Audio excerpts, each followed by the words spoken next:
sebelum memulai renungan pada hari ini, mari kita bersatu dalam doa. Allah Bapa yang bertata di kerajaan surga, puji dan syukur kami panjatkan kepadamu hingga pagi hari ini kami dapat bangun dan kembali menjalani aktivitas sekolah kami. Sebentar kami akan mendengarkan sedikit dari firman-Mu, biarlah firman ini menjadi bekal bagi hamba-Mu. Terima kasih Tuhan Yesus, kami serahkan doa ini kepadamu, hanya di dalam nama Tuhan Yesus kami sudah berdoa dan mengucap syukur. Haleluya, amin. Shalom semuanya, puji Tuhan, hari ini tanggal 2 Januari 2025, Tuhan masih mengizinkan kita menerima berkat dan kasih karunia-Nya. Kita telah dimampukan, disertai, dipelihara, dan diberkati Tuhan melewati tahun 2024 dengan segala dinamika, hiruk-pikuk dan perjuangan hidup yang tidak mudah, bahkan dengan banyaknya air mata. Tetapi ketika kita berada di titik ini, di hari ini, itu artinya kita masih Tuhan perkenankan dan pakai untuk melakukan tugas, misi, pelayanan di dunia ini. Sebagai orang yang beriman, kita yakini tahun 2025 ini adalah tahun anugerah dan karunia Allah bagi kita. Karena Allah pasti memiliki rancangannya yang indah bagi kita di tahun baru ini. Dengan kita hidup baru di dalam Tuhan, hidup dalam pertobatan dan meninggalkan segala dosa dan kejahatan, sehingga janji berkat kasih karunia Allah menjadi milik kita. Sebagai orang percaya, kita harus berubah karena kita bukan dari dunia ini. Namun, kewarganegaraan kita adalah kerajaan sorga. Yesus adalah kebenaran yang absolut. Alkitab dengan jelas bilang bahwa hanya Yesuslah satu-satunya jalan menuju kepada Bapa. Tidak ada jalan lain selain daripada Dia. Memiliki hidup baru harus dipraktekkan setiap hari. Namun seringkali kita sulit mengalami perubahan dalam kehidupan kita. Bukan karena mereka sudah tidak bisa lagi untuk berubah, tapi biasanya tuh kita sulit berubah karena yang pertama, karena bebal.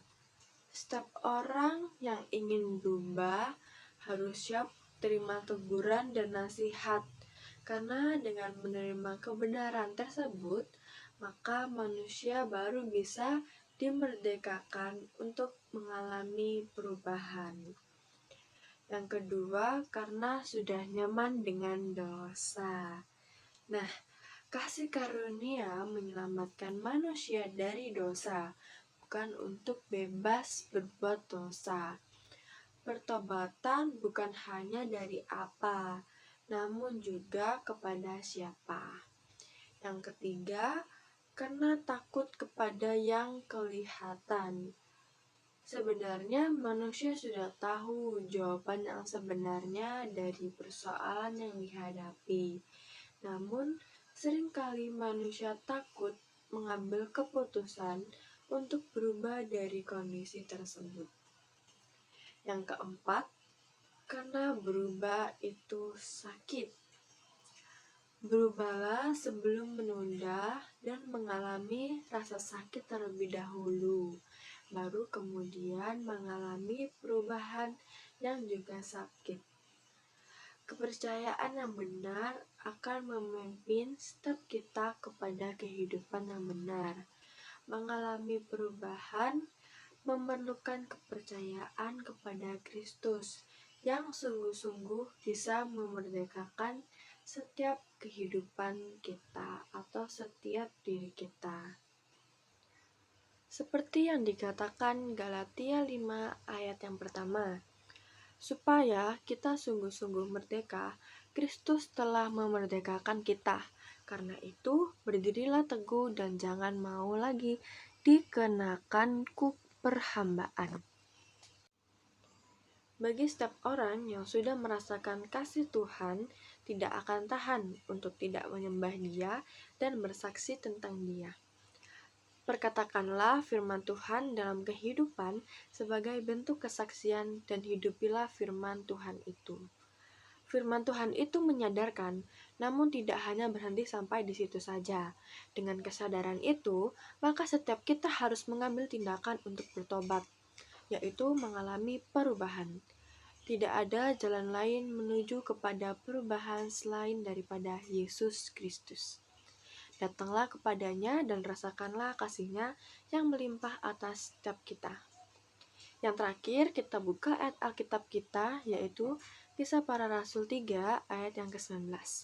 Karena itu, sadarlah dan bertobatlah, supaya dosamu dihapuskan. Amin. Mari kita bersatu dalam doa. Ya Bapa, kami baru saja selesai mendengarkan sedikit dari firman-Mu. Biarlah renungan pada hari ini dapat kami tanamkan dalam kehidupan kami. Biarlah kami kudus dan tetap hidup hanya di dalam nama-Mu. Terima kasih ya Bapa telah mengizinkan kami hidup lebih lama dan izinkanlah kami untuk terus melayani-Mu. Hanya di dalam nama Tuhan Yesus, haleluya, amin.